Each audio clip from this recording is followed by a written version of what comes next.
There are a couple of false narratives that are starting to pop up, and they're very strategically placed that you're hearing in the media these days. I'm going to talk about one of those with regards to conference realignment, Florida State's destination, what FSU and Clemson are doing here today on this video. But first, Florida State did update their filing last night within the Florida lawsuit in Leon County, and they said some pretty interesting things. We'll talk about those first, then we'll talk about the false narrative. I'll show you a couple of clips from a new YouTube show that I have been enjoying, but that I do disagree with here today. If you've been watching our conference realignment videos on this channel or the national channel, do me a quick favor and hit that subscribe button. I don't hit you up for subscribers all the time on this channel, but if you do appreciate the content, it is a simple way to let us know that before we get started. Okay, so last night, Florida State updated their filing, and this quote was within it. It said ESPN agreements extend to only home games played while FSU remains a conference institution. After its exit, FSU will cease to be a conference institution. If the ESPN agreements have no application to the disputed property, then its taking is in no way necessary for the conference to perform contractual obligations of the conference expressly set forth in the ESPN agreement. Now, we told you this quite a while ago, and I'm not going to go back and take a victory lap, but we've been telling you that there was a scenario where Florida State could literally just leave and only their home games would be what's affected by the media rights, by the grant of rights and the media deal with ESPN. But Florida State takes it a step further here. And they say, look, not only could we leave and then our home games are all that you necessarily had rights to anyway, once we're no longer a member of the conference, the contract is written in a way that you no longer own those. It's for conference members. So what does that mean? Maybe Florida State has a way to just pay the exit fee and then go. Maybe they don't need to worry about everything that's going on with the grant of rights. Maybe that part of it can be gotten out of. You know, the idea that this grant of rights was so ironclad, you're starting to hear national media types like, Josh Pate and others start to say, man, maybe that grant of rights wasn't so ironclad. Maybe Florida State is going to be able to get out of this thing. The other big takeaway from the filing is that Florida State, and Warchamp pointed this out, was speaking in very much of a tone of, maybe we could get this worked out. Now, obviously, we told you guys, and we were pretty adamant that Florida State wasn't trying to work anything out with the ACC. There was going to be that's the one thing I kind of disagree with. There was going to be no way that they made it work. They had crossed the Rubicon for my history buffs out there. And so there was no way that was going to happen, but they have changed their language, and they are using language like when we're gone from the ACC, when we have moved on, when we have gone away.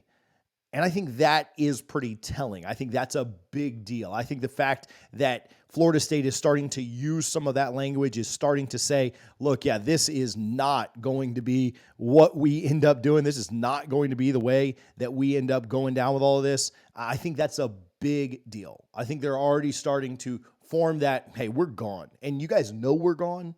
And so get ready for it.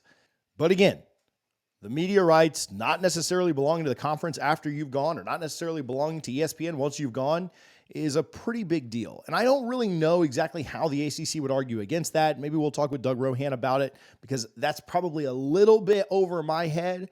But I think it's a big deal if Florida State is basically saying, look, we can leave and you may charge us an exit fee, which is exorbitant. We've got all the other arguments too, but we'll pay that $120 and just go. If the grant of rights is not enforceable, if we can truly get out from there, that's a big, big deal for the Seminoles. All right, I want to talk to you guys about this false narrative that I believe is going on and going around right now. But first, if you guys haven't signed up for our Patreon, I would encourage you to go do that. You can sign up for as little as $3 a month. We put a lot of behind the scenes and exclusive content behind there. There's a scrimmage today at FSU. I have eyes and ears inside of Doak Campbell or the practice facility. I don't know exactly where they're scrimmaging just yet, but we have eyes and ears inside of the scrimmage today, and we will be providing live updates of what we're hearing and what's going on in that private closed scrimmage. The media is not allowed access, but we've got some eyes and ears inside of there. So if you want a little bit more, if you want more news like this, more content, an interactive Discord, go to patreon.com/DFNS. Again, nobody's required to. But if you want to show a little bit of support, you appreciate what we're doing here, go sign up today. All right. There's a false narrative going around, and it's a little bit annoying, but it's maybe a little bit to be expected, and I'll tell you why. First, I want you to watch this clip. Now, this clip is from Barrett Sallee's new show, College Football Smothered and Covered. I think Barrett does a phenomenal job, and I really like his content. I think he's very well-spoken. I think he does a phenomenal job breaking down college football. He's always been one of my favorites covering this sport. However, he is talking here about a Dennis Dodd article where he casts some doubt on Florida State having a true landing spot in the Power 2.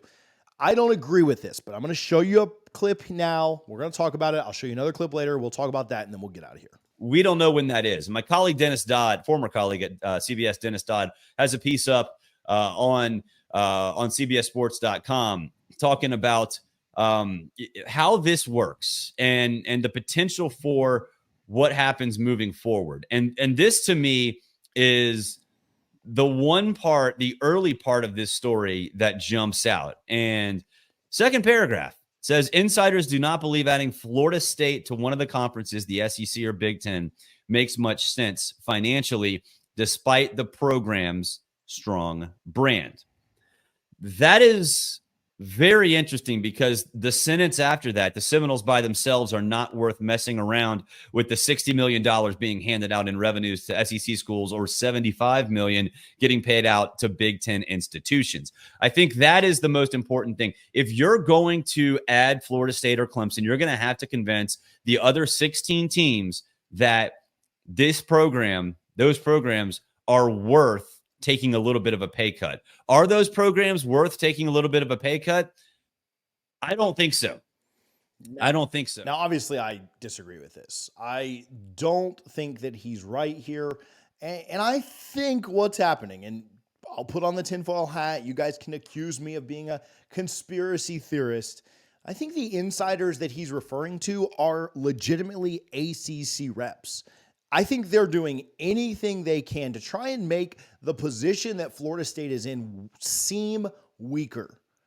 Do you think that there's any chance that the Big Ten would take teams like Oregon and Washington and UCLA and not take Florida State if they had a chance to get them? I think it's absolute insanity. A lot of people talk about, well, what about this? What about the SEC has Florida already? And, the Virginia and North Carolina would be new markets. Florida would be a new market to the Big Ten, a massive market. So the argument that people use to say that, Virginia might be more attractive or North Carolina might be more attractive with the SEC, I'll give you that. If you want to make that argument, I don't necessarily agree with you. I don't think that's how this works. I think that eyeballs on TVs are ultimately how these conferences get paid and how these teams get paid, and that brings everyone's revenue up. The value added by an FSU and Clemson, you guys know all that. We've talked about it. But even if I take your thought train, even if I take your crazy thoughts and say, yeah, maybe Virginia would be more valuable to the SEC because it's a new market, wouldn't then Florida State be more valuable to the Big Ten? Wouldn't the chance of their media deal exploding because they got into the new market of Florida, which also then runs up to Atlanta based on how many people live there and really all of the Southeast, wouldn't that be more valuable to the Big Ten? Who else would the Big Ten add? This idea that, is Florida State really worth a full share? Have you watched college football the last 30 years? Of course they're worth a full share. That's not even...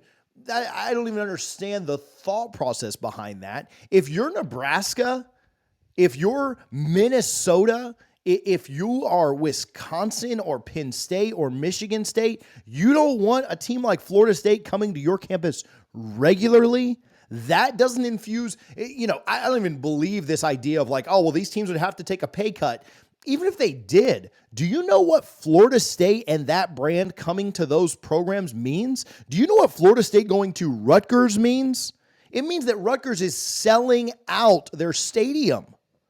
Do you know what that means for some of these programs? So even if you had to take a $2 to $3 million pay cut, How much money are you making when the Seminoles are in your conference? And then the Seminoles are continuously performing in your conference. And you've got more teams that are vying for the playoffs and more teams that are vying for the national championship. And then you have recruiting ground there in Florida. This idea that they don't have a spot, that the teams wouldn't want this, is ludicrous. Nobody's taking a pay cut. The value that Florida State and Clemson and others will add to any conference is going to increase their media rights deals, and they are going to make more money from it. But again, you know who Dennis Dodd is talking to? He's talking with people at the ACC. He's talking with people who are trying to make Florida State look like they're in a weaker position. Florida State is not so dumb to be taking some blind leap of faith without having any idea where they're going, any wink, wink, nod, nod of where they're going. As much as we love on Michael Alford, and happy birthday to him yesterday, as much as we give love to the leadership at Florida State, if they're doing all of this and we end up in the Big 12, there will be some heads that need to roll. Now, I don't think that happens. I'm not implying that anybody's head needs to roll, but I'm telling you, it will happen. All of the support, all of the good feelings, all of the faith, all of the good December was a terrible month. All of the goodness you felt at the end of December when they finally sued the ACC, all of the booster donations, all of the people donating to the facility and the stadium and NIL, go to the Big 12 and see what your donor base looks like then. See how supportive your donor base is for that, because they won't be. Florida State knows they've got a spot, and so does Clemson. Clemson ends up in the Big 12. Can you imagine what those people are going to do? Now, Barrett went on to talk specifically about the Big 12. Let's listen to that. Bring it forward. The option that Dennis presents in his story, I think, makes more sense. I like to think of Big 12 Commissioner Brett Yormark as a ninja. He's like Alex Anthopoulos on the college athletics side. The Big 12 option is the one that stands out to me because Brett Yormark actually did a great job with the Big 12. They're set to earn $32 million. You can see it on the screen right now if you're watching on YouTube or Rumble. It's the lowest among Power 4, but that is not going to be forever. I think the attraction with the Big 12 is there. It's a strong conference. The foundation is much more stable than the ACC. Is the Big 12 more stable than the ACC? Absolutely. Is anything else he said there relevant? Absolutely not. Again, if Florida State is doing all of this and they've put themselves in a position to leave and they've spent hundreds of millions of dollars, not only in legal fees, but whatever they end up settling on, and they end up in the Big 12, there will be massive issues in Tallahassee with that leadership. At that point, you should have just stayed in the ACC and made the ACC a very competitive conference where you were continuing to do the same that the Big 12's doing. Why would you pay all this money to end up going to the Big 12 and making the same amount of money? We got a comment on our national channel. The comment said, no one has an offer. They can't have an offer. The Big 10, the SEC, the Big 12 don't want any part of this until the courts decide, as they don't want to be part of the lawsuits.